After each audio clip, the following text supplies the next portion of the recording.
Welcome back to another episode of Open Floor, filling in for your host, Michael Pina. Today, I am Rohan, and I'm joined by my good friend, Sports Illustrated senior writer.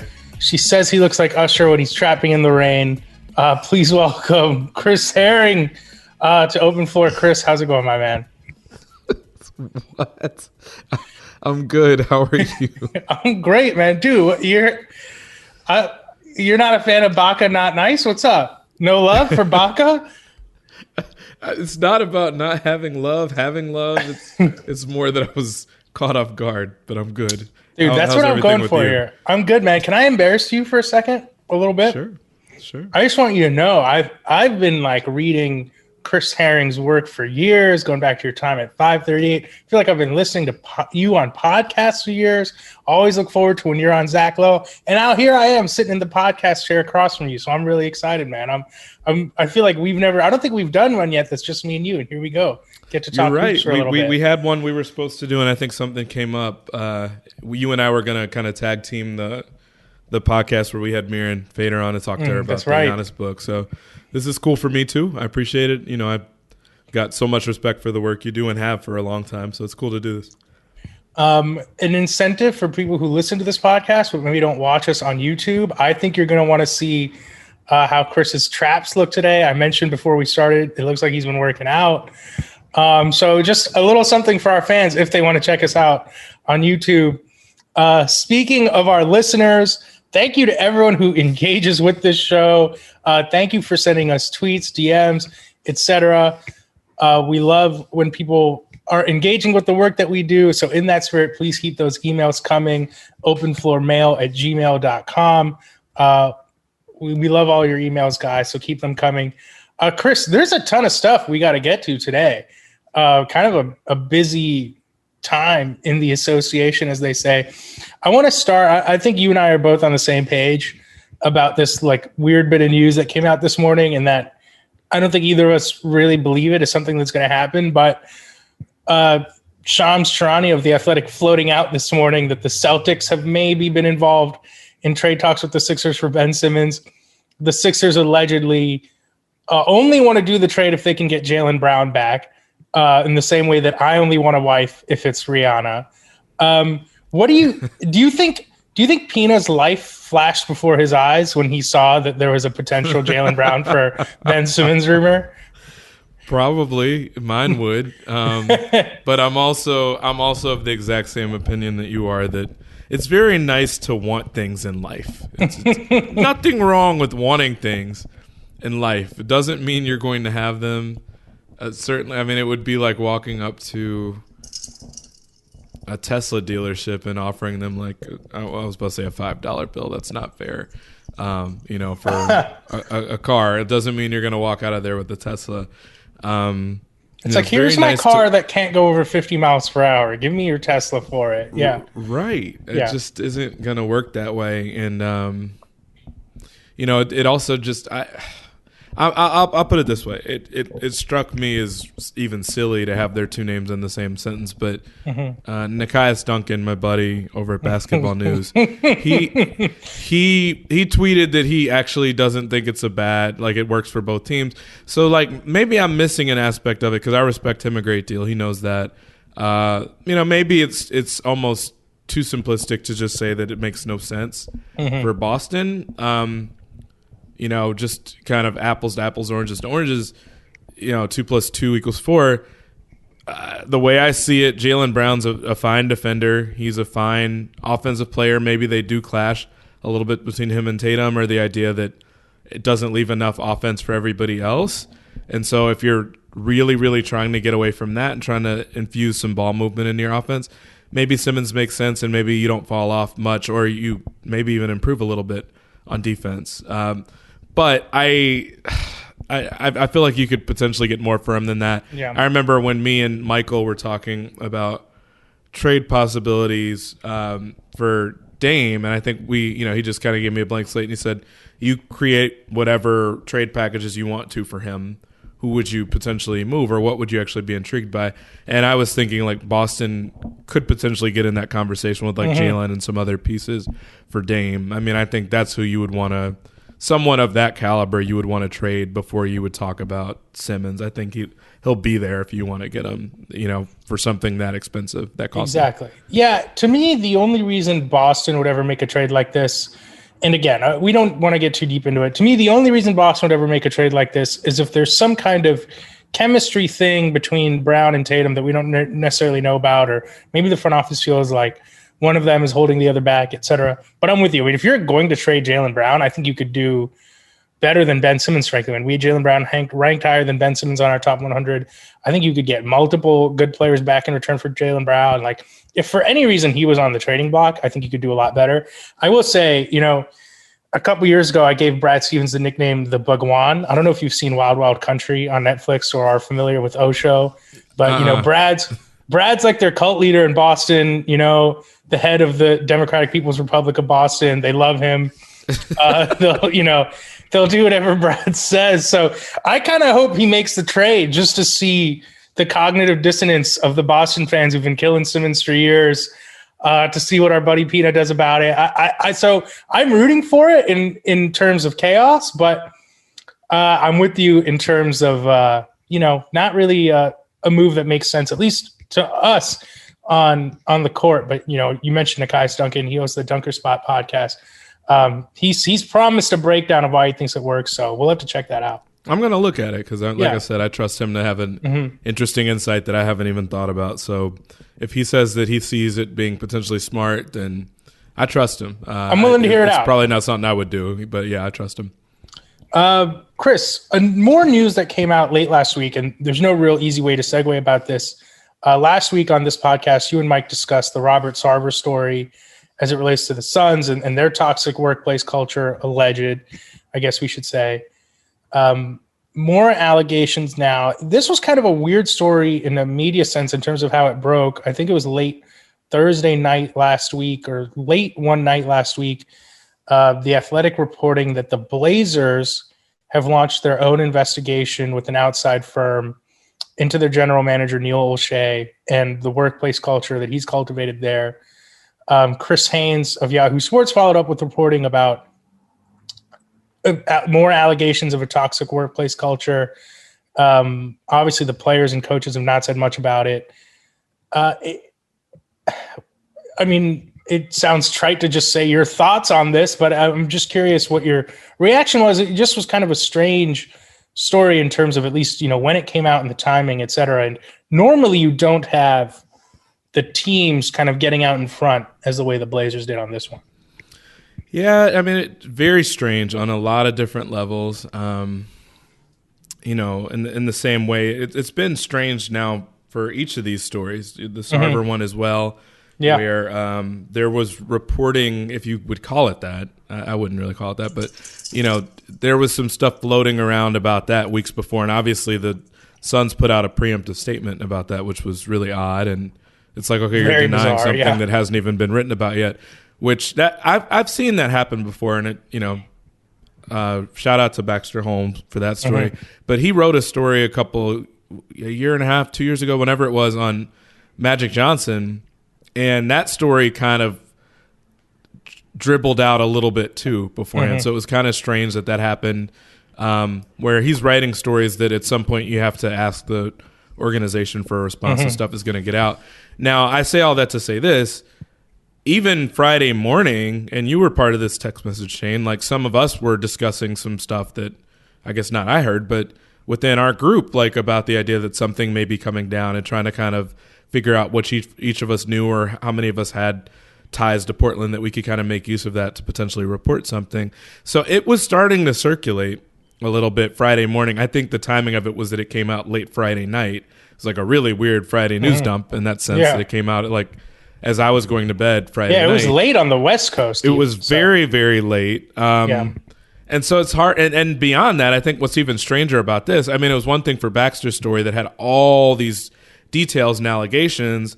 The Olshey thing, essentially, I know Shams had it as far as putting something up, but it was, I'm sure most people that clicked the link probably felt kind of where the details, what's going on, it was so vague. Yeah. it was like a burger with like a bottom bun and a top bun and nothing inside of it. Like there wasn't, but I mean, it's very bare bones because like all we know is that there's an investigation that's going to happen, but we don't know anything about why definitively. Again, I think some of us have kind of heard stuff, but we don't know exactly Haynes had a little bit more detail, I think, in terms of it sounded like a workplace thing, et cetera. Yeah, so it's kind of vague, you know. And anytime you're talking about someone's career, which I certainly have been critical of Neil Oshey over the years, but this is a totally different sort of thing. Now, what I will say, and I think as much as I can say, if it turns out that there's something to this, and it's to the point where he needs to be out of the job or that they remove him from the job because of it, I will say that I already had a lot of concerns, and you and I have talked about this on the podcast, off the podcast, about the Chauncey Billups hire. And a lot of people obviously had concerns about that, and a lot of people had questions about the way that was done and the idea that, you know, once that became clear that it was happening, Neil Oshey was sitting there in the press conference next to Chauncey, which Twitter has, you know, looked at and parsed ad nauseum at this point about the idea that anytime someone was asking an uncomfortable question about the alleged sexual assault that Chauncey was in, that Neil Oshey was grabbing the glass of water and drinking it, kind of to signal to the PR staff, like, cut off the questions if we start getting questions like these. That was the way it looked to a lot of people. So I say all that to say this. Neil Oshey basically assured everyone that we did our due diligence on this subject. Me. Yeah, he said, trust me. I'm not going to release the investigation. Yeah. Right. So where am I going with this? I guess what I'm saying is, like, if he ends up having real ugly stuff in his closet and it comes out that he had real ugly stuff in his closet and he was leading this search, and who knows exactly what the investigation is for and the specifics of it. But if it turns out that he had ugly stuff in his closet and then he made a hire that was controversial, that people had a lot of questions about how much due diligence did the Blazers actually do on this subject, it has the potential to look way worse in a way that, frankly, to me would be unforgivable. But again, there's so many ifs there that I don't want to completely say that, you know, that it's inappropriate or that it was any more inappropriate. I don't know. There might be nothing to it. Right. And even if I've got criticisms of how someone has done their job as far as wins and losses, whether someone deserves to be in that seat anymore, that's fine. I can set that aside. I just want to say that if there's stuff that comes out of it, and it's real tangible stuff and troubling stuff, like it seems like there might be with the Sarver stuff, then it just looks even worse from Portland's standpoint. But there's too many ifs there to really pin anything specific. So I want to make that part clear. For sure. And I think you hit the nail on the head in terms of the Chauncey stuff. That's something I've had conversations with people outside of this podcast. I mean, it's going to be really, really disconcerting for him to have come out that boldly at that press conference in like he's not aware of the cultural shift that's gone on in our society over the last few years, to say, no, trust me. And then to have a story like this come out. I'll speak broadly here for a second. Forget about Oshey. Forget about even Sarver for a second. First of all, I think you and I could agree, like, commend the people who are willing to speak up and speak out anywhere, against abuse, toxic workplace, et cetera. That's not easy to do. There's a reason why these stories get swept under the rug. It's not easy to speak out against people who have a lot of power, who control your career, et cetera. Sure. Here's what I'll say about the NBA, because some people are saying, is this going to be enough to get Sarver out, et cetera? Can they, are they going to Sterling him, Donald Sterling, make him sell the team, et cetera? The NBA is in an interesting position here because they need to figure out what their line is. They need to figure out what is PR and what are their league values, because I think it's fair to say, broadly speaking, these issues, these allegations that we're seeing pop up in the NBA, the issues that, Sports Illustrated has reported on with the Dallas Mavericks, this isn't an NBA problem. This is the problem with corporate culture in America. This is the problem when you get really, really rich people with ungodly amounts of power. I mean, we see this across our society. we have owners who donate to anti-LGBTQ causes. We have owners with connections to, some of the worst parts of the Trump administration, et cetera. Look at what the DeVos family has done. The league let's say the league even kicked out Robert Sarver because they found truth, smoking gun to these allegations, et cetera. Is that going to fix the NBA overnight? Is it going to fix the NBA to get Sarver out and bring in another billionaire, presumably, to own the team? This idea that we can identify the quote unquote bad actors or bad apples, I just don't know how realistic that is.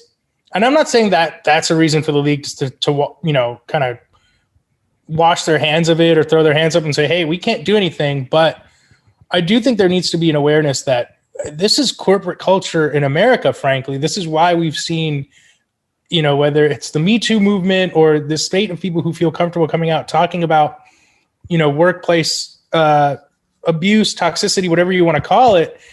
This is not just unique to the NBA. This is a bigger problem. And I think if the league is serious about this, then it really needs to have a much bigger discussion than just how do we force out the guy that had the story that's too hard to move out from, because it's not that I think every owner has, maybe the kind of skeletons in their closet that Sarver does, but I don't want to get too kind of galaxy brain about this. And I don't think people are going to come to this podcast for a discussion about late stage capitalism or whatever. But I'll say this.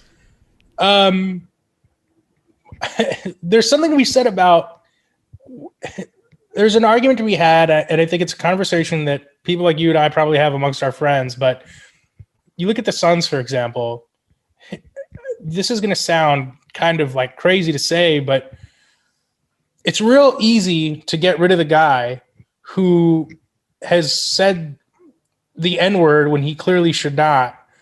It's real easy to get rid of that guy, but if we want to talk about people who are doing like material harm, like ESPN has done a story about the political donations of owners in the NBA. Like, what's the line for the NBA? Like, what are your real values? Because if you are saying we want to stop, we care about social justice, we care about equality, we care about Black Lives Matter, we're going to put it on our jerseys, put it on our courts. I think you have to have a real conversation about who is doing more material harm. And that's not to say the people who have experienced, the alleged abuse from Robert Sarver, don't deserve a better workplace. Of course they do. It's just, is it enough to just kick that one guy out? I'm not sure. And I think that's a problem the league is going to have to wrestle with eventually, because if it says it's kicking out Robert Sarver for its values, then I think they need to be challenged on what those values are, because there are a lot of people who I think are doing, you could argue, are doing even more material harm than him. It's just happening in a much less obvious and explicit way. Yeah. I mean, I think you hit the nail on the head with mentioning the Magic and the DeVos family.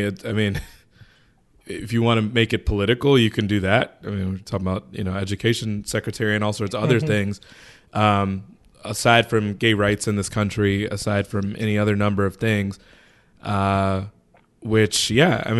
very real stuff. And Michael and I touched on this a little bit Friday when we talked about Sarver. There were some elements of the Sterling stuff that when it came up, I'm sure there were some people that were like, oh, now we care about this. Right. Because, again, there was a smoking gun aspect to it. And Michael and I talked about this a little bit Friday as well. With Sarver, some of the stuff that was reported in Baxter's story is like you could kind of see that sort of thing happening. Mm-hmm. Like, it's not even surprising. You could almost hear Sarver's voice in terms of being able to picture certain aspects of that. Not to say that everything that was alleged in the story is true. I don't know that. I'm not saying that. But I mean, there's a reason that certain owners have a reputation in the NBA.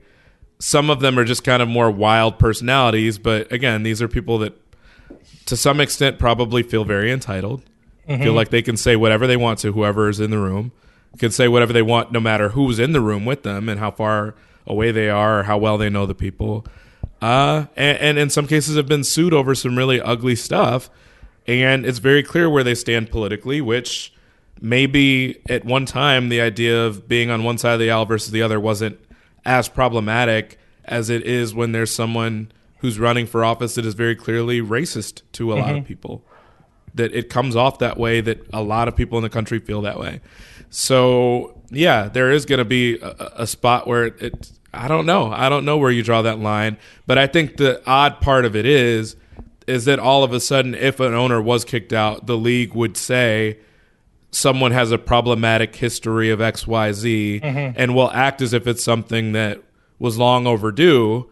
But then if it was long overdue, then like why the hell were they still running a team, owning a team? So there are a lot of aspects. I know exactly what you mean by that. And I guess what Michael and I said Friday specifically is that I said the league is very, very liberal. I think that's obvious as far as the players.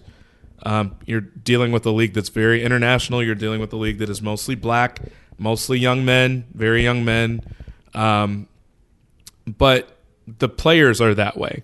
Then you have the coaches, a lot of whom are liberal as well. Not all of them, but a lot of them. And then you've got management, and then you've got owners. Yeah. And it's really interesting to me how so much of the NBA has been able to skate on this idea that the league is so liberal when the people that make it go from a money standpoint are not. And, I mean, it's just clear as day in some examples, even the biggest market with the Knicks. Like, I mean, Jim Dolan hasn't made it a secret necessarily that he's a Trump supporter. Yeah. Okay. But there are aspects where that shows through sometimes, where the idea that every team, and maybe this matters, maybe it doesn't. To some people it doesn't. To a lot of fans, they don't care.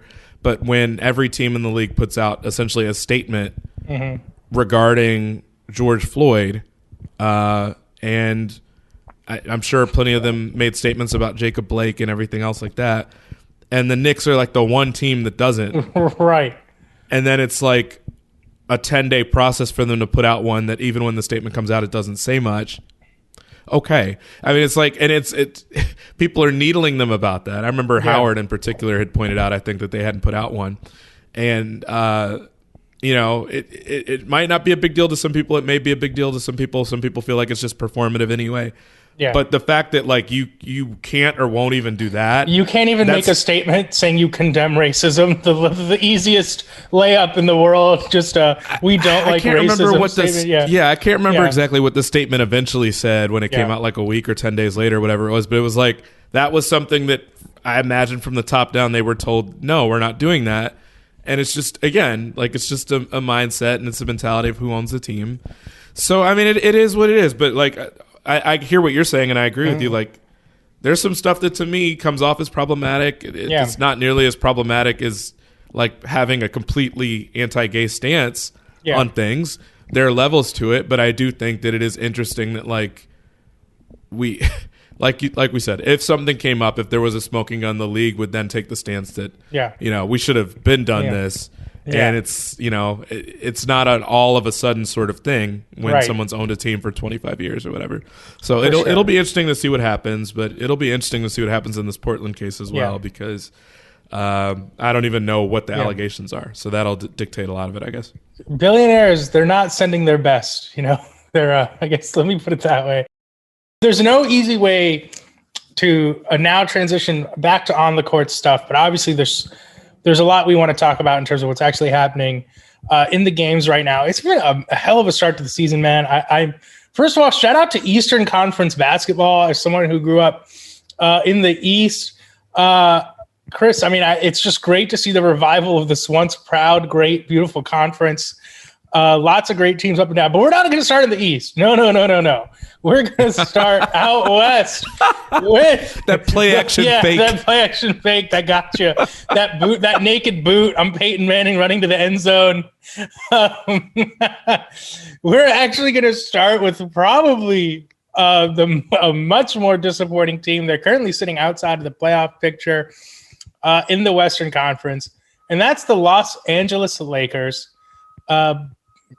Couple bad losses since the last time you've heard this podcast, blowing yet another lead to the Oklahoma City Thunder, losing by double digits to a Portland team. Anthony Davis played only 7 minutes in that game. Russell Westbrook shot 1 of 13 from the field. LeBron James continues to miss time with a rectus abdominis strain. Bill Oram at The Athletic did a really interesting report. He talked to a former Lakers trainer who basically was giving an informed opinion about how long they think LeBron might miss time for. Chris, how do you feel about how this Lakers experiment has gone so far? Obviously, it's being pretty heavily tainted by LeBron's injury, but I would say a lot of our worst fears about this team have come through so far. I mean, yeah, and it's fine to say tainted by the LeBron injury, which it has been to some extent. You know, maybe they're 2 or 3 games better if he's there. Maybe, you know, that's asking for a lot given the problems that exist on this team. But we got to stop thinking about LeBron as like the 30-year-old LeBron, the 28-year-old LeBron that never could get hurt. I mean, clearly, and it was interesting because last year when he had the leg injury, when he kind of essentially got tripped and had a really nasty fall and, you know, got kicked in the shin or whatever it was that he had. I can't remember at this point. But a lot of people were saying, oh, that was a freak thing. Mm-hmm. Maybe, but there was also a time in LeBron's career where, like, even freak things... He absorbs that and dunks the next possession. He was just robotic, and it didn't matter. You know, I still remember the play where he got his nose broken and, like, finished through the contact and had an and one. And it's like, where did they make people like this? This is not...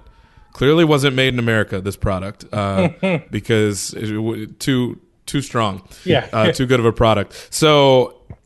I mean, there was a time in his career where he could just, you know, blow through anything and it wasn't going to hurt him. Or if it did, it wasn't going to keep him out for more than a game or two. He literally had never missed really more than a week because of any one injury. I think he had that one time where he rested with the Cavs.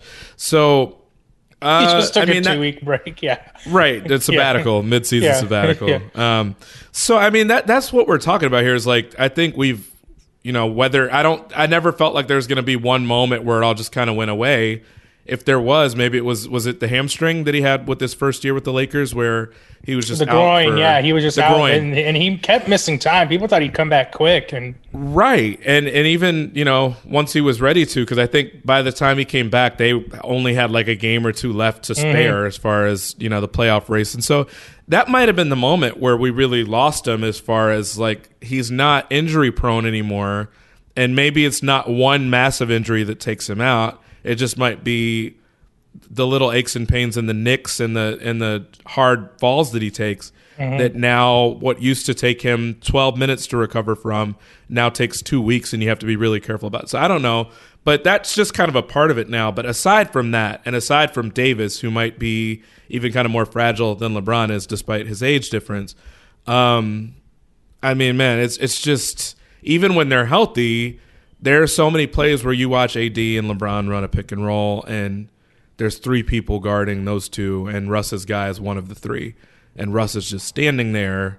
I mean, I've never heard the phrase like Westbrook Island, but there'd be times where Russ is the only one standing on that thing. Like a whole lot of vacation space there for him. He's just, you know, the Castaway reboot, the revival, yeah.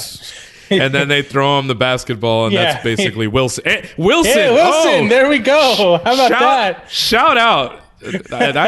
We need to get a sponsorship. Yeah, we do. If we're going to be shouting them out like that. Yeah. Especially with the nasty PR they've been taking this year with the basketball. Yeah, so I mean, it's just that doesn't look right. It's a team that looks completely different than I would have guessed. I would have thought this is an old team that is going to struggle on offense because of the Westbrook stuff, and is going to play slowly because they're old. They're a team that actually, if I'm remembering correctly, has been okay on that side of the floor, but has not been the greatest defensively, and they've played at the fastest pace in the NBA, which is just like bizarre and backwards to think about, but also seems unsustainable given how old they are and given how banged up they're going to be. Anthony Davis like can't do anything without getting hurt. Like goes for a rebound, his finger gets jammed. Like, you know, 7 minutes here. I literally feel like he's fragile every year as far as us being worried that he's going to get hurt. But I just feel like this year, and maybe it's just because we already know LeBron's missing time, and because we already know they're going to be like behind the 8 ball at times this year with this roster. it just feels flimsy. And like Carmelo was the best shooter in the NBA for a couple weeks, and you can't rely on that for the whole season. This is a lot of Carmelo Anthony for the Lakers now. Yeah, another guy that, by the way, came in the league the same year LeBron did, so like, can probably stay healthy. He's been a durable player over his career, but like, you aren't asking that much of him, and the teams he's played with have never played at paces like this. They just haven't had to do that since he was early in his career. So we'll see, man. I mean, it just doesn't feel right. It doesn't. I mean, if LeBron is there, then they'll patch up a lot of this stuff. But you're gonna have to wonder and worry, like, how long can he go without getting hurt? Can they play at this pace with him without him getting hurt? And the defense, at some point has to be better so that you're not forcing a team like that to score as much as they might need to. I was shocked to look up that their defensive rating is actually 13th in the NBA, which is way better than I expected them to be. But it's also a big drop from number 1 where they finished last year. And that was even with the injuries to LeBron and AD and bringing in Andre Drummond in the middle of the season to run the Drummond experiment. So the fact that they finished number 1 in defense last year, to me, is a testament to the system that Frank Vogel built and the culture he built with that team. And then he had it all ripped away from him this summer. And I'm really worried for Vogel because he kind of got that like weird fake extension where it was like, we'll give you another year. I hated that. And, he's being asked to rejigger this roster for the 3rd year in a row. And I think it's a significantly worse team than they had at the start of last season. I mean, we could talk about, they underachieved last year, but I mean, that had way more to do with injuries and the roster construction. I think we're looking at the Westbrook trade as like one of the biggest missteps a GM has made in LeBron's career. I mean, I think look at how good the Wizards have been. They're 7-3. They're one of the best teams in the East. All of those guys, Kuzma, Harrell, KCP, have been playing incredibly well for them. I mean, how desperately could the Lakers use 3 solid rotation players right now, especially 2 guys, KCP and Kuzma, who can play really good defense? I mean, that Westbrook trade has the potential to really just derail, I think, the last few years of LeBron's career here. And I don't want to keep piling on Westbrook, but one of the justifications you heard for the trade was they need someone who can give LeBron a break, someone who can handle the ball, someone who can carry the team. If LeBron does get hurt, if he is aging, if he is going to miss 3 weeks a season, and that's just not been the case. He has not been able to carry the team like that. He's not that player. Mike's mentioned this many times on this podcast. The Wizards in Westbrook's solo minutes last year were not very good. He needed Beal on the court to be successful. And now, even though he has Anthony Davis, it's not working. I honestly think they need to be in a little bit of panic mode right now. Last year, I kept saying they got, unless LeBron is missing time in the playoffs or AD, which ended up happening, they don't need to be terrified. I think this is different this season. I think they're in panic mode right now. I don't think getting Trevor Ariza, Talen Horton-Tucker, or Kendrick Nunn back is going to dramatically change the floor or ceiling of this team. They are relying so much on Carmelo Anthony for offense in a way that none of his, like the Blazers did not. The Thunder, even when the Thunder had the quote-unquote big 3 of Melo, Paul George, and Russ, they were not relying on Melo like this. God, that feels like a lifetime ago. It does. Yeah. But I think that they got to be in a little bit of panic mode right now. I don't see the answers for this team on this roster. And I'm worried for Frank Vogel because I think it's going to be very easy to make him the scapegoat. When I think the front office, I don't know how you justify that Westbrook trade when you see how good the Wizards have been playing. I just think they completely dropped the ball with the construction of this team in the offseason. Yeah, I mean, there's a larger question to be asked of Russ. And, I mean, you had a lot of people that probably think a little bit more along the lines that we do as far as utilizing data as part of what we do, a pretty decent portion of what we do as far as player evaluation. So Russ went from Oklahoma City to Houston, and he did that thing. And we watched Chris Paul. Now, granted, I was looking, Houston won more games than Oklahoma City, but not by a ton. I think it was like 4 or 5 games. And also, Houston had both Russ and James Harden. So I think they were like a 49-win team. Oklahoma City still won like 44 with just Chris Paul. And obviously Shea was there as well and Schroeder. But still, like a team that everybody kind of wrote off. Not me. I remember saying, like, even when that team, just in the offseason, I was like, Oklahoma City is still probably going to be a playoff team or close to it. No one thought they'd be that good. Yeah, I don't know that anybody did. Chris Paul was one of the best fourth quarter scorers in the league. You know, it seemed like he kind of took it personally, the idea that people were calling him washed, and, you know, he played a lot of games that season. And so people were like, it was one of those, like, what have I done sort of moments as far as, like, you thought that Russ was going to be the guy. You traded away still pretty good Chris Paul if he was just healthy. So there was that. So, like, I think people looked at that. They went from talking about Chris Paul's contract being untradeable to then saying maybe Russ's is. Russ sticks there 1 year, and then obviously everything is being blown up. You send him to D.C., he goes to D.C., and we're all kind of thinking like, okay, so he gets traded for John Wall, who his status is probably along the lines of Russ's, except worse because he's coming off injury. And we're all kind of looking at ourselves saying like, that doesn't really make Washington much better, does it? It's probably about a lateral move, maybe a little bit worse, maybe a little bit better, at least a healthier player. He's there. They look like ass to start the year, and I, as close as I really come to writing people off, I kind of wrote Russ off a little bit by, you know, I had statistics laying out that Blake Griffin essentially was one of the quickest eroding players in like NBA history, particularly for someone that was not very old by NBA standards, like 31, however old Blake Griffin was last year. Blake, obviously, when he went to Brooklyn, looked different. And, you know, there was a little bit of like, I'm sure he was playing harder. I'm sure he was a little bit more rested. His role, his task was easier. Russ, on the other hand, was putting up numbers that like looked like, man, this guy might be out of the league in the next couple of years if he's going to play like this. He started going to the basket more. He stopped. He put down the jump shot for a little bit, and they recovered enough, and he looked better and helped get them to the playoffs. You know, not much in the playoffs, but got them there. So it was interesting because it was one of those things where, again, he looked fine when Beal was there, when he decided he was going to play the right way and go to the basket, not settle for jumpers. But still, you know, maybe he was better than John Wall, but like it wasn't something that clearly elevated Washington. I mean, it got them to the play, and that was about it. Right. So now Washington trades him. We're all stunned that the Lakers even want him, given all the stuff you said about where LeBron's at in his career, given that this is like a championship contending team already with depth. And that's a big part of, you know, it was like AD, LeBron, and then their depth. They're like their 3 best players to me. So then you trade for like a third star in quotation marks. You know, I've said this till the cows come home. He's not a guy that is like a Klay Thompson sort of star alongside KD and Steph, or a Ray Allen sort of star alongside Pierce and KG. He can't shoot from out there. So if you leave him open, those other 2 guys make you pay for it. Russ, that's kind of the default defense you want to play with him at the 3-point line anyways, to leave him open. He's not setting screens. He's not cutting to the basket. And he's not really defending consistently either.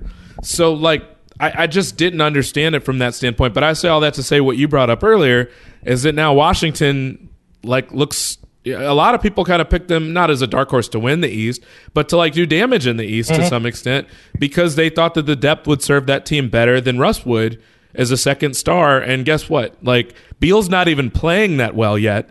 Right. And they have a really good record, and there's a lot of stuff about their stats so far that looks pretty sustainable. So I don't know, man. I mean, I set all that up to say that, like, at some point there's a conversation to be had about Russ that a lot of people have been saying this anyway for a while, that statistically, yeah, he does enough statistically to where he looks really valuable, but I don't know how much he helps you, or maybe he's like a floor raiser but not really a ceiling raiser. Right. But I don't even know what he's doing for your floor at a certain point. Like, I think he could potentially kind of break your floor, collapse your floor if you've got guys that need to just kind of hit the next level or help them hit the next level. I don't know that he's doing that with AD and LeBron. Certainly not yet. Right. I mean, I'm not the first person to come up with this idea. I think he needs to be an overqualified sixth man at this point. I don't know that we can beat around the bush. You look at what Jordan Clarkson and Tyler Hero are doing, coming in off the bench. They kind of get going against the backups, but can he be that kind of player if he can't shoot? Here's what I'll say. Now, Harrell is probably the only guy that maybe doesn't qualify for this. We look at the guys they lost from their championship team: Montrezl Harrell, Kyle Kuzma, Kentavious Caldwell-Pope, and Alex Caruso. We can't forget about Caruso, who they let walk to the Bulls in one of just the all-time, financial bonehead decisions. They don't want to pay deep into the tax. You're the LA Lakers. Guess what? You pay as much as it takes. You keep a guy like Caruso. I don't know that there's anyone on the Lakers roster outside of LeBron and AD that I'd rather have than one of those four guys if I'm trying to win a championship this season. And that includes Russ. And Harrell's maybe the only guy because he's playing great right now, but he's kind of a regular season, he's like your fifth starter. He's just going to eat up innings, whatever. It's a little bit different. But Caruso, I'd rather have. Our producer shall bring up a great point. Harrell was not on the championship team. Good producing, Shelby. Shout out to you. I snuck that in there just to see if you would catch it. And it turns out you are Shelby. Listening. Way to go, Shelby. I mean, in a playoff series, I want someone like Caruso next to LeBron and AD. I want someone like KCP. I want someone like Kuzma. You wrote a great piece at the start of the season, but there's just diminishing return. Like the Russell Westbrook paradox is you can't have him as your third option because he can't shoot. But if he's your first option, you're not a championship team. So what is he? I don't know. But their team is just a kind of a jumbled mess right now.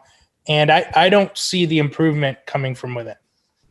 I mean, they at least had an identity before. And right. I now their identity is like this team that can take 20-point leads on Oklahoma City and then lose it.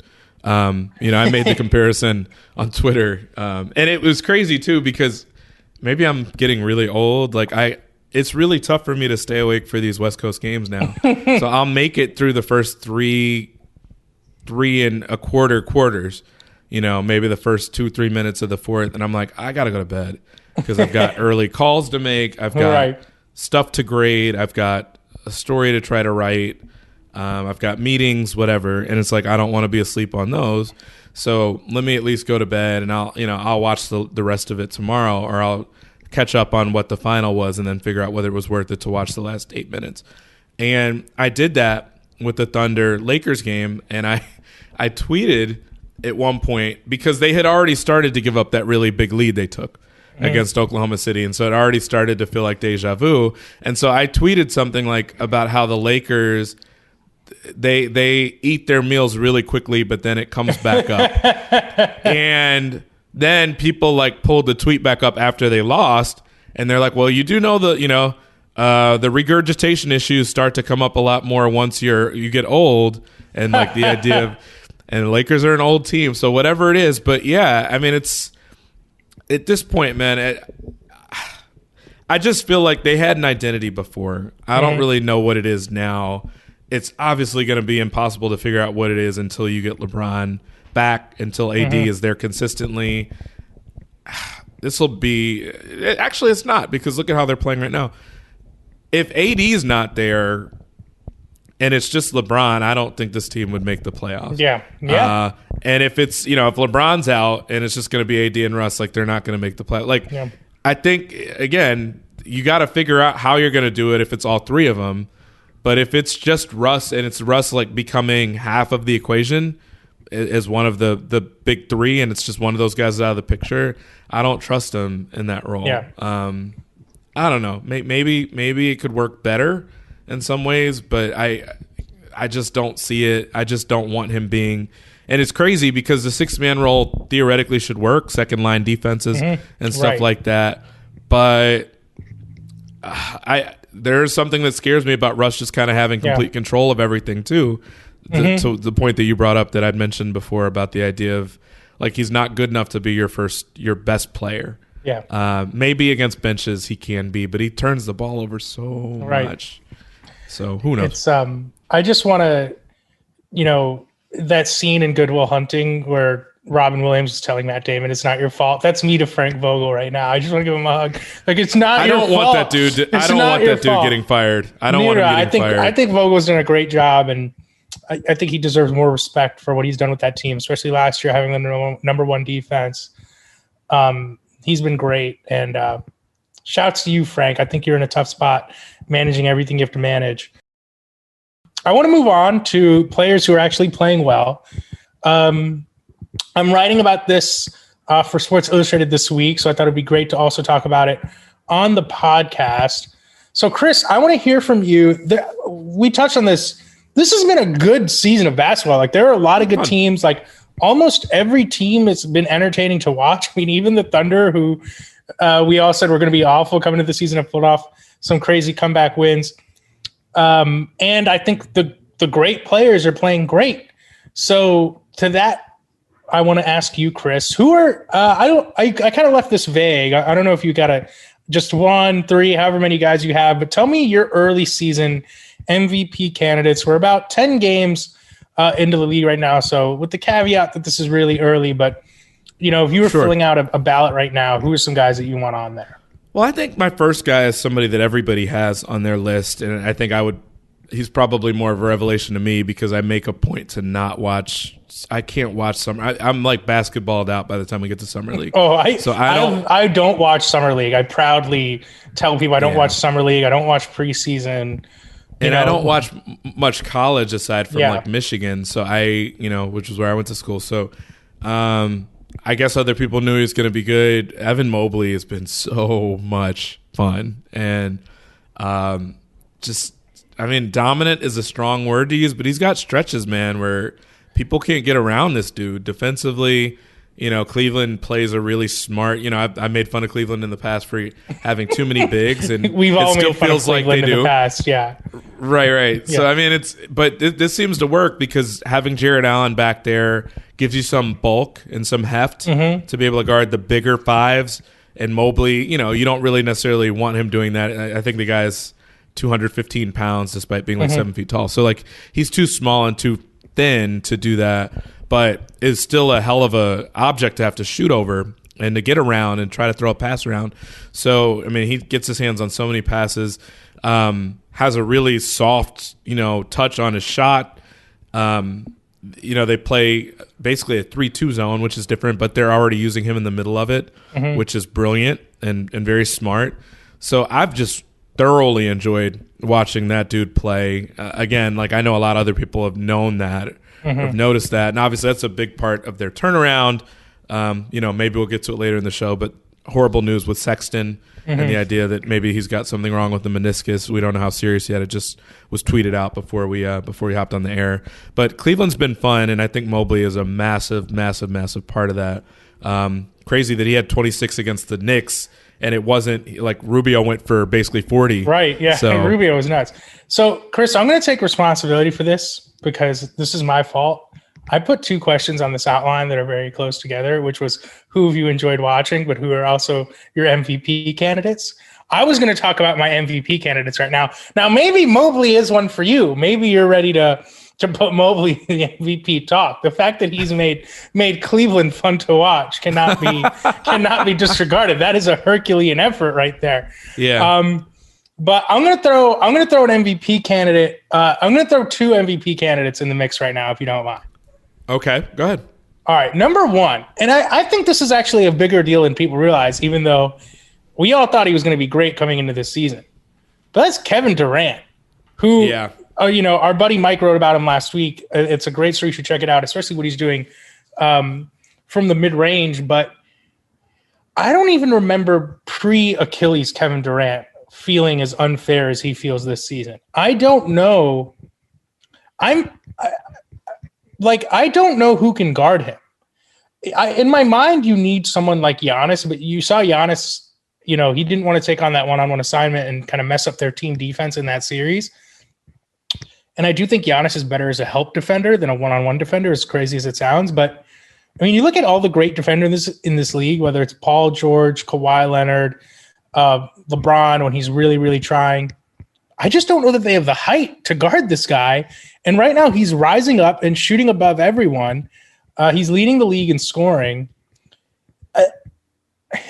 We all thought I think we all had hope, wishful thinking that he would be this good after the Achilles tear. But to me, I'm kind of blown away because it feels like he is at the height of his powers.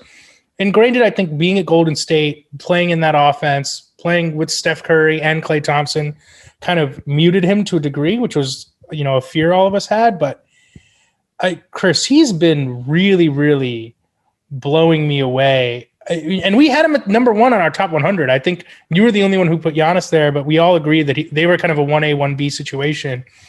It's not like I believe you had him at number 2, so it's not like you're shocked about this, but he's been number 1 in a way that I didn't expect how great he's been to start this season. Yeah, it's kind of hard to. I mean, Giannis has been fantastic too, so it's not to take away from him. But I was the one guy that voted Giannis 1, and I think there was a little bit of a championship boost that I gave him, to put him in that spot. But Durant, I mean, I think you raised the best point by saying that you don't even remember pre-Achilles Durant being this dominant and this hard to stop. I mean, it was a really interesting matchup even yesterday watching Toronto try to kind of go at Durant because, I mean, Toronto has maybe more Durant stopper type guys, not necessarily one guy that can or one guy that does or one guy that has a history of it, but they've got like 7 Durant-sized guys that you could at least throw on him to try to stop him. And it just, I've made this analogy before, but it's like one of those Michael Jackson videos where he's got all these goons and then he just kind of kicks him in the face and does that tee-hee little noise. Like Durant very much disposes of defenders in a sort of way where I think, what did he have yesterday? 31 on like 18 shots. It's just, I mean, it's disgusting. Like, I don't really know what you're supposed to do with that. But also, Kyrie has not played a minute, and Harden, essentially is like Samson after a haircut, with the free throw shoot. Now, granted, Harden played well yesterday, but I mean, he really is 25% of his offense has basically been thrown out the window with these calls and the way that they're being called. And in some cases, like, he's clearly being fouled. And I think the league is just really regressing all the way to the mean with basically what they feel like he should be getting free throw wise. And they're going to have to kind of adjust that a little bit and maybe be a little bit more lenient with his calls. But, I mean, Durant hasn't rendered it meaningless or moot as far as those problems. But for what they looked like at the very beginning of the season to now, they're a hard offense to guard still, even with those problems. And Durant is the key reason why. And, I mean, they still could easily finish with the top seed, which would be saying a lot given what they're missing and given how the season started. They started slow, but, I mean, they've quickly gotten up to 7-3. I want to hop back to our favorite players we've been watching in a second because there's a lot of guys I want to mention. But let me give you kind of my fake MVP ballot right now. And you just tell me kind of your immediate reaction to it. So I have Durant number 1. Okay. I got to have my homer pick Jimmy Butler at number 2. I'm putting Steph Curry at 3. Gobert at 4. There's a lot of Gobert disrespect on this podcast. I'm going to put Gobert at 4. Okay. And then just to give him a shout, because the Jazz continue to be a great regular season team, and he continues to bring it on the defensive end, although they went on a huge comeback against the Heat with Gobert off the floor, which was kind of funny to watch. And then number 5, I'm going to put Ja Morant. I think that's kind of my working top 5 right now. I think he deserves – the Grizzlies have kind of cooled off a little bit, him too, scoring-wise, since the start of the year. But I think he can pick it back up. Tell me what you think of that. It's interesting. I would have to delve into some of the advanced numbers a little bit. I mean, Ja has looked the part. I'll give him that. I saw a stat yesterday and actually prompted me to tweak my power rankings a little bit this week, because I think I saw something about how the Grizzlies and maybe one other team were like the only 2 teams that had a 500 record or better with like a negative net rating, and their net rating is like really off. So I don't know. They've had a really nice start to the season, obviously, and they've won some games that I don't think people thought that they would get. But if they're primed for like a regression, that doesn't mean it should be on Ja's expense, at his expense. But No, I mean, those are all names that make sense to me. You want me to give you mine? I didn't really order mine at all. That's okay. That's totally cool. Could. No, that's totally cool. So I had some overlap. I obviously had KD and Jimmy on my list. I think Jimmy, it's weird because like you can see it's very much like, Jimmy's always been for his career. You can see the impact he's making, but it's not like, I think it would probably be a little bit difficult to make a statistical case. Right. His numbers are pretty much in line with what they've always been, a little bit higher here, a little bit higher there. The efficiency's been really good. Right. The efficiency's been crazy, in part because he's just taking so many fewer threes, which is something that he struggles at a little bit. He's not getting to the line at a crazy, crazy rate for him. He's always been good at that. And he's been, still like a bit of a menace on defense, which is what he's always been. So I think for him, if he's getting it at this stage, it's because the team is doing so well. Which I also think that his case is kind of like best player on one of the best seeds argument. Sure. And that's fine. I have no problem with that, especially if they're going to finish with the best or second best record in the league. If that happens, I feel like you're going to be looking for someone from that team to push. Right. So he'd be on my list. So that him and KD, I had Jokic on my list. I like that. So, I mean, I picked him as my repeat guy before the season. So I like that you have Jokic on there. Okay, yeah. And it's weird because I think I was probably one of the first people in the media to really write up a case for him last year. That's right. It was still at that awkward time where, people were saying Embiid should be the MVP or LeBron should be the MVP. And then both of those two guys got hurt. And so everybody was like, I guess Jokic then, fine. And it was like, no, it's not the sort of case he's putting together. Like, he's just legitimately maybe more dominant than everybody else. And I would have said, like, by far, at the time, he was ahead of everybody by so much because of the games he'd played and how many games he'd played in. And also just, like, how depleted his team was, that Jamal Murray had either missed time or in some cases he was playing, but he was playing like ass for the first part of the season. Yeah. And Michael Porter missed, I think, 10 games or whatever it was with COVID or whatever. So, like, the two guys that you were really going to lean on, and then Will Barton, I can't remember when he started missing time. Yeah, late in the year. He was out, Jokic had no help on that team, basically, for a long time. And truly a platinum with no features situation. Yeah. He was averaging a triple-double for the first 15 games of the year just to keep them in it, keep them around 500, and then took off once the team started to get a little bit more healthy. And so he kind of looks like he's doing the same thing now, except there's literally no Murray at all. Like, his numbers are still insane.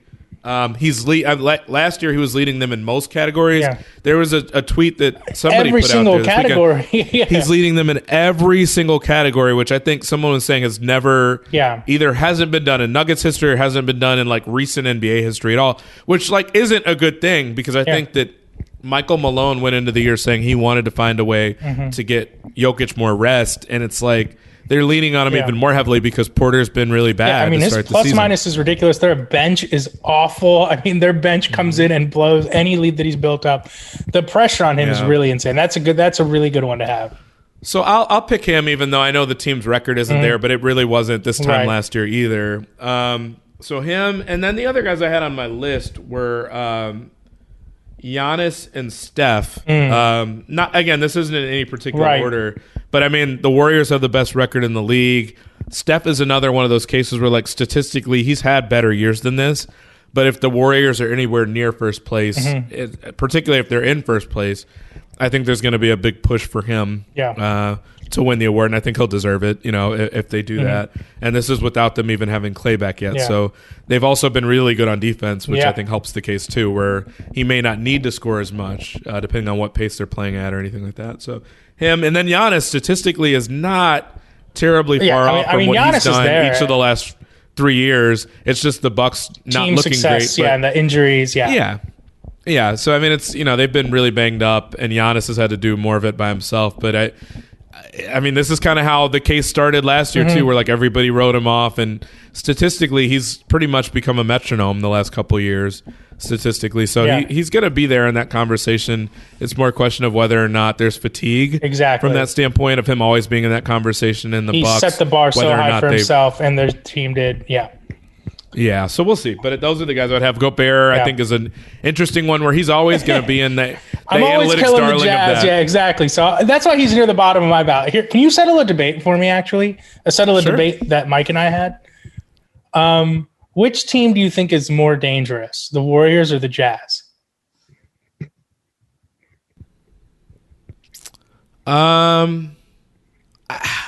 I think it's probably the Warriors, but only because I picked the Jazz to win the whole thing, or not to win it, but to get there to the finals.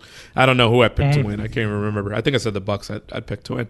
I'll say the Warriors are more dangerous just because I kind of feel like there might be this thought process that the Warriors are going to have some younger guys in their rotation. The Warriors are going to have some guys that haven't been there before, even Wiggins and people like that. The Warriors are going to take time to kind of get back on track as far as like reincorporating Clay. If Clay's not there, do you still believe in them to win the whole thing? You know, how real is Poole going to be on that stage? So I think they aren't going to come out of nowhere and surprise people, but I also think their game-to-game plan, you can go in with a plan to stop Steph, but Steph can blow it up by just going around screens or just being in perpetual motion for a game. Whereas I think pretty much what you're getting from the Jazz. Okay. So I'll say the Warriors just because I think they have more ways and like you can game plan for them all day long and still not really have it. And I think I'm also probably saying that because Orlando just beat the Jazz yesterday. So okay, so I was right. I'm going to say the Warriors. I was right and Michael was wrong. Not surprising. Yeah, I'm going to go ahead and take the team that's already number one in the conference without his second best player is more dangerous. All right, Chris, you mentioned Evan Mobley earlier as a guy you really enjoyed watching. I want to wrap up this podcast just talking about some of the players we've loved to see this season. I mean, Mobley was a great pick. He's already getting those KG comparisons on defense. Crazy. He's been outstanding. I want to throw in another guy into the mix here. He's someone who I tweeted about this the other day. I don't have a lot of regrets about our top 100 list, but this is a guy who I think I wish I had put higher and wish we had ranked higher ultimately. And that's Donovan Mitchell. I know I just threw Rudy Gobert on my ballot, but I think Mitchell has been really good the last few games, and he's really started to come on strong. He's just one of those guys, and we've talked about this a million times when we talk about our list, but I mean, you switch him with Devin Booker, you switch him with Trae Young. I'm just curious what those teams would look like because he's just been so good, I think, to start this year, and sometimes he just has those moments where Jimmy Butler was guarding him in that Heat Jazz game Saturday night, which was a really good game, and two teams that clearly cared a lot about winning, and you don't get that usually this early in the regular season. Like Jimmy took the Donovan assignment from the jump, and Mitchell was not scared. He'd drive it, bam on the rim, finish through contact over big men, pulling up for threes. He's been really, really good, and sometimes I wonder if he's even a little underappreciated. He might be. It's funny, like we were putting these lists together. I mean, like I said, I picked the Jazz to get to the finals. I've said that I think they should be favored out of the West, just because I haven't been a big believer in the Lakers this year. I didn't have a reason to not necessarily pick the Suns, but to me, it's just kind of like the Jazz. I think a lot of times when teams hang around, particularly when they're like a 1 seed from the year before, they tend to kind of get disrespected in that conversation. Quite frankly, I think that's happened with the Sixers this year too. Like, it's bizarre to me that the Sixers just aren't playing on Christmas. I was venting about that Friday. I vented about it before when the schedule came out. And I think the same thing happens where there gets to be a fatigue with that too, where like if you keep essentially getting on the pot and then not letting anything go, that people are like, all right, you're just kind of messing with me, so screw it. The Jazz it's not easy to be the number 1 seed in any conference, let alone that one. So I feel like I'm like looking for a reason to kind of propel someone into that conversation. Realistically, I know Gobert is probably not. If you told me he's never going to finish top 3 on an MVP ballot, I would believe you, just because I kind of feel like the line is drawn in the sand with how people feel about him. He is an incredibly valuable player in a way that's not the most traditional. People make fun of the screen assists and everything else and the screening numbers. They make fun of the points saved let's in everything else. Just say this. People don't make fun of the screen assists. They make fun of that one dude who tweeted he had a triple-double if you include screen assists, which was one of the most unhinged NBA tweets of all time. I have a DM thread with Andrew Sharp that's just me sending him bad NBA stats. And usually it's like, so-and-so is the first player since 2010-11 to shoot over 60% on Sunday. It's like, usually it's tweets like that. But the screen assist one was in its own Hall of Fame bad NBA stats tweets. All right. Well, I feel like you do have that wing of basketball coverage that, like, when you look through all our fancy stats, he leads all of them. And so I get that there's going to be an urge for certain people to see him actually get votes for MVP. And I think that there's always going to be this conversation about, people say it almost like determines your personality or the way you watch basketball. Who's the Jazz's, best player? The best player. And is your answer Gobert or is it Donovan Mitchell? And like, it could go either way. And like, I try to be down the middle on that one because I'm like, I don't feel like having this argument with you. Right. But I mean, it's essentially that Mitchell, you need to have a player like Mitchell for the playoffs. And you need to have a defender like Gobert, who I think probably does help you more in the regular season, but you also want somebody like him in the playoffs too. So Mitchell, I feel like he could be your go-between for something like that, where like, I don't think Gobert's ever going to win an MVP, but if it reaches a point where the Jazz win 68 games in a season, which I don't think this will be that year, but if they ever do that, people are going to say, okay, well, they're winning so much more than everybody else. Nobody else is having such a runaway season. So we got to pick someone from that team. He would be the guy, but I always struggle whenever I look at his numbers. Right. Because the numbers always look kind of the same as the year before. He's a volume shooter that is not the most efficient guy, but he also pops when you watch him in games.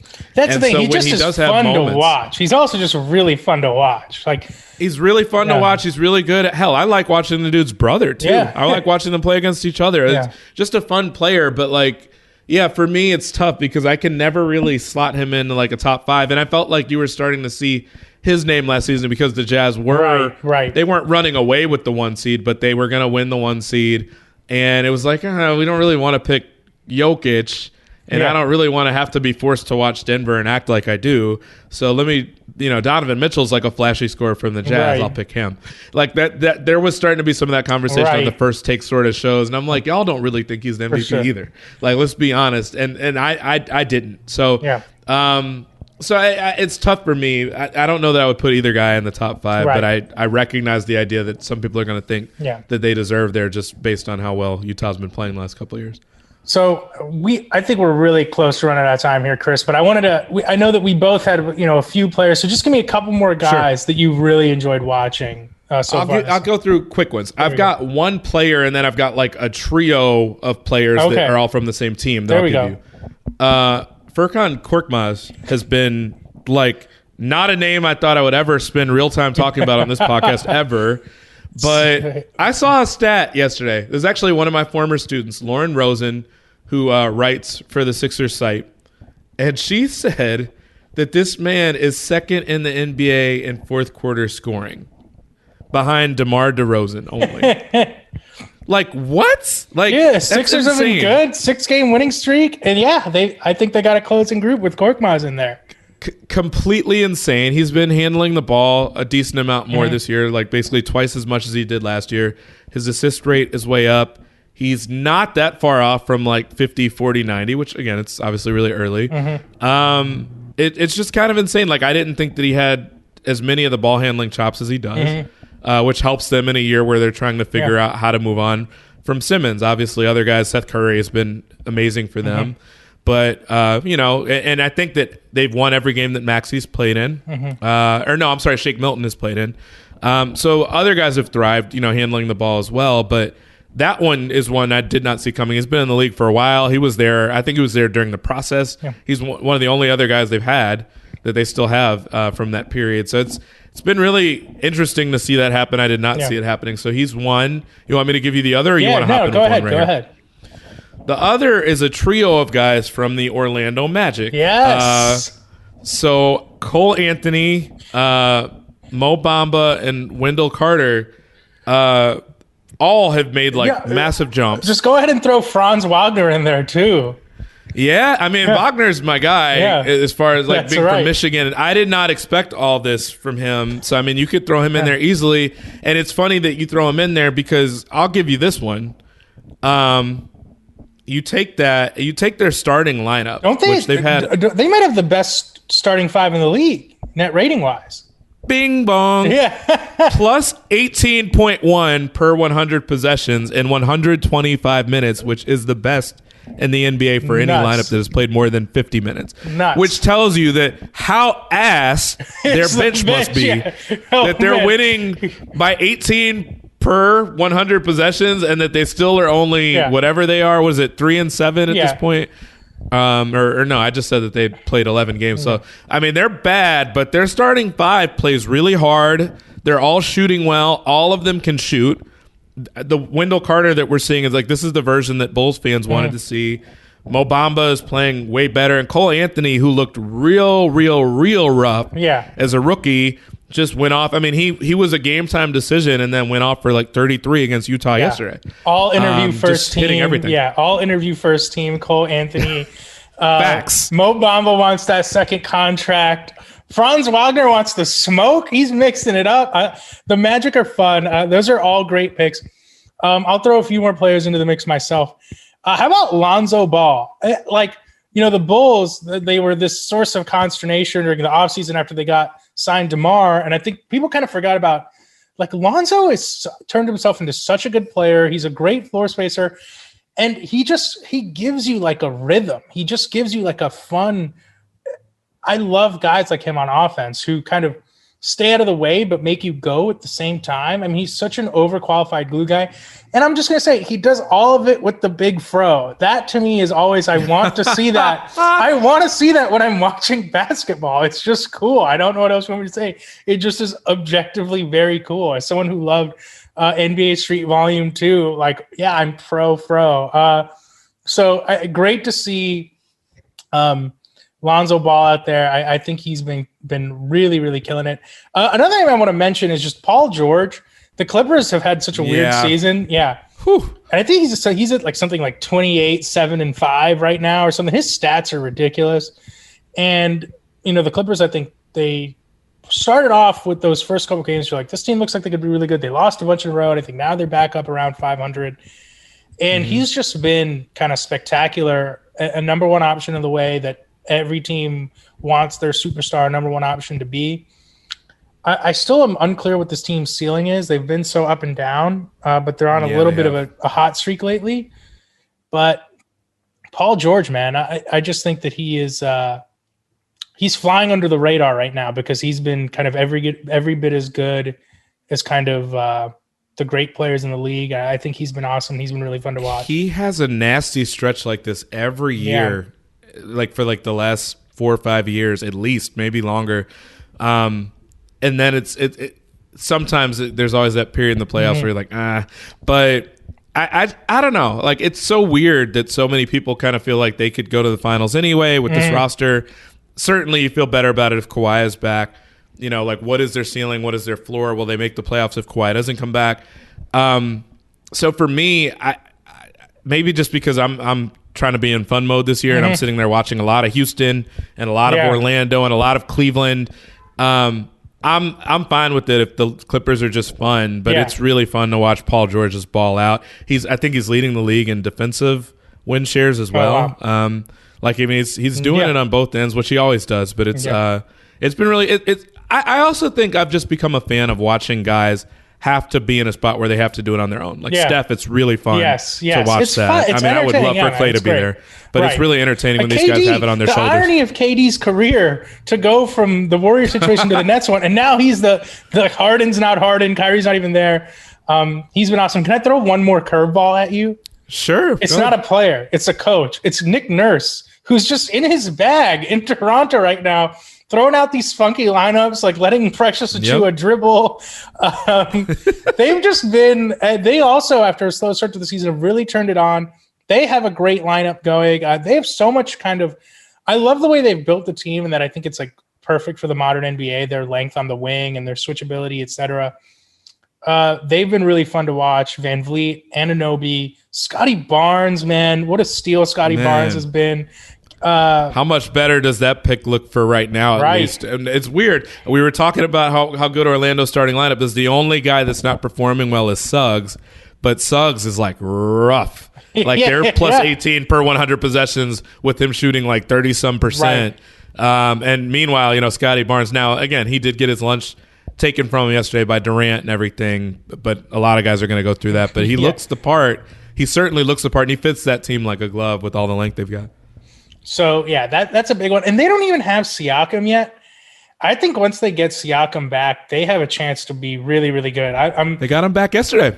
Oh, he played yesterday? Oh, man, I still need to catch up on yesterday's games. We're talking about great lineups. Man, I completely missed those games yesterday. I gotta catch up on Siakam's debut. But we talk about great lineups. I'm looking at my phone because I want to bring this up. Van Vliet, Anunoby, Trent, Achua, and Barnes, 13.6 net rating in 125 minutes. I think they're right up there with the Magic in terms of great lineups. Yeah, now that Siakam's back, I think that they're going to be interesting. Be fun, man. Yeah. I said this to Michael a little bit Friday, and I don't even think we said it on the pod, but I wish there's certain things. I wish I never published my predictions anywhere as far as where I think teams will be seated. But I was really loud about it on this podcast, and I was really loud about it in some of the stories I wrote. I really felt good about the Bulls. I really felt pretty good about the Knicks, and it's I know they've struggled a little bit lately, but them.